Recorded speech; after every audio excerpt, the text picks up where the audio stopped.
সংকটত পৰিছে পাঠশালাৰ পৰা ভাৰত ভ্ৰমণলৈ যোৱা ৪৯ গৰাকী তীৰ্থযাত্ৰী। দ্বাৰকা ৰেল ষ্টেচনৰ সমীপৰ ভাৰত সেৱাশ্ৰম সংঘত আবদ্ধ হৈ আছে তীৰ্থযাত্ৰীসকল। আকস্মিকভাৱে অসুস্থ হৈ পৰিছে ১২ গৰাকী তীৰ্থযাত্ৰী আৰু বজালীৰ মানিকপুৰৰ উদ্ধৱ দাস নামৰ এজন তীৰ্থযাত্ৰীৰ মৃত্যু হোৱা বুলি জানিব পৰা গৈছে। অসুস্থ আনসকলে কোনো চিকিৎসা লাভ কৰা নাই বুলি জনাইছে তীৰ্থযাত্ৰীসকলে। যোৱা ২৩ ছেপ্টেম্বৰত বজালীৰ তীৰ্থযাত্ৰীসকল ৰঙিয়াৰ পৰা ৰেল যোগে দ্বাৰকালৈ গৈছিল আৰু চৰকাৰৰ হস্তক্ষেপ বিচাৰিছে তীৰ্থযাত্ৰীসকলে। আমি পুনৰ জনাইছোঁ, সংকটত পৰিছে পাঠশালাৰ পৰা ভাৰত ভ্ৰমণলৈ যোৱা ৪৯ গৰাকী তীৰ্থযাত্ৰী। দ্বাৰকা ৰেল ষ্টেচনৰ সমীপৰ ভাৰত সেৱাশ্ৰম সংঘত আবদ্ধ হৈ আছে তীৰ্থযাত্ৰীসকল আৰু আকস্মিকভাৱে অসুস্থ হৈ পৰে ১২ গৰাকী তীৰ্থযাত্ৰী।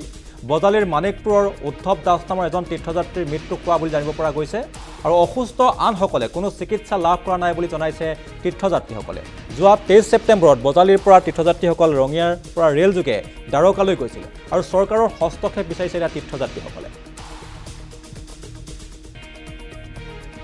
মাননীয় আমাৰ অসমৰ মুখ্যমন্ত্ৰী হেমন্ত বিশ্ব শৰ্মা দেৱৰ ওচৰত মোৰ এটা বিনম্ৰ অনুৰোধ। আমি পাঠশালাৰ পৰা এটা তীৰ্থযাত্ৰী হিচাপে কেইবাজনো মানুহ আহিছিলোঁ। এতিয়া আমাৰ সংকটজনক অৱস্থা, এজন ঢুকাল, বহুতজন আমাৰ অসুস্থ।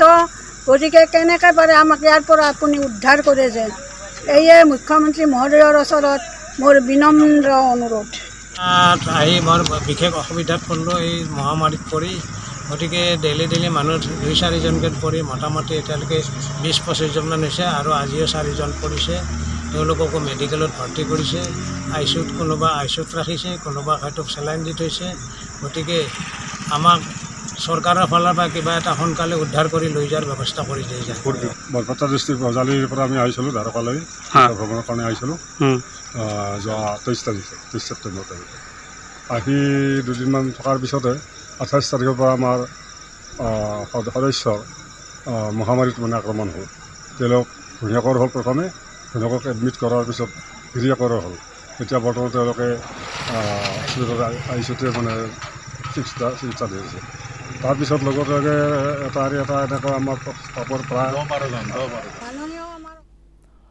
আৰু এই ঘটনা সন্দৰ্ভত আমি সবিশেষ জানিবলৈ আমি ফোন নেটত সংযুক্ত হৈছোঁ আমাৰ বজালীৰ সংবাদদাতা হীৰেণ কলিতাৰ সৈতে। হয় হীৰেণ কলিতা, যিহেতু ভাৰত ভ্ৰমণলৈ যোৱা ৪৯ গৰাকী তীৰ্থযাত্ৰী বৰ্তমানে দ্বাৰকা ৰেলৱে ষ্টেচনত আবদ্ধ হৈ আছে আৰু তাৰে ইতিমধ্যে এজনৰ মৃত্যু হৈছে, বৰ্তমানে আপুনি শেহতীয়া তথ্য আমাক কি লাভ কৰিছে এই মুহূৰ্তত? হীৰেণ কলিতা, ইতিমধ্যে যোৱা ২৩ ছেপ্টেম্বৰত বজালীৰ পৰা তেওঁলোক দ্বাৰকালৈ গৈছিলে।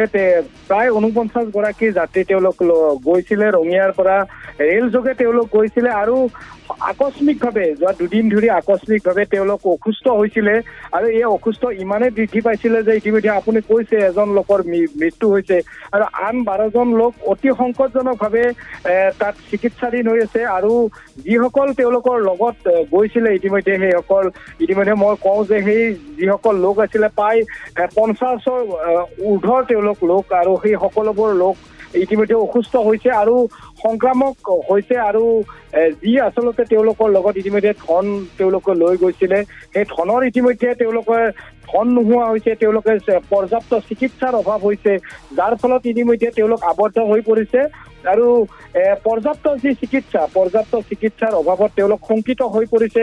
তেওঁলোকৰ যিসমূহ তীৰ্থযাত্ৰী গৈছিলে, সেই তীৰ্থযাত্ৰীসকলৰ যিসকলৰ ধন আছিলে, সেই ধনসমূহ প্ৰায় শেষ হৈ গৈছে, যাৰ ফলত সংকটত পৰিছে।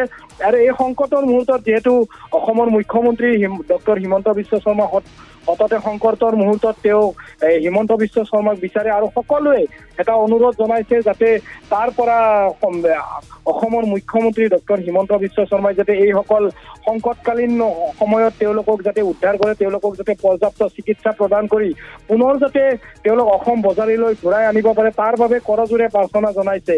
ভাস্কৰ, এজন লোক নিহত হোৱাৰ খবৰ আহিছে। নিহত হোৱা লোকজনৰ ঘৰ কোন ঠাইত, হীৰেণ কলিতা?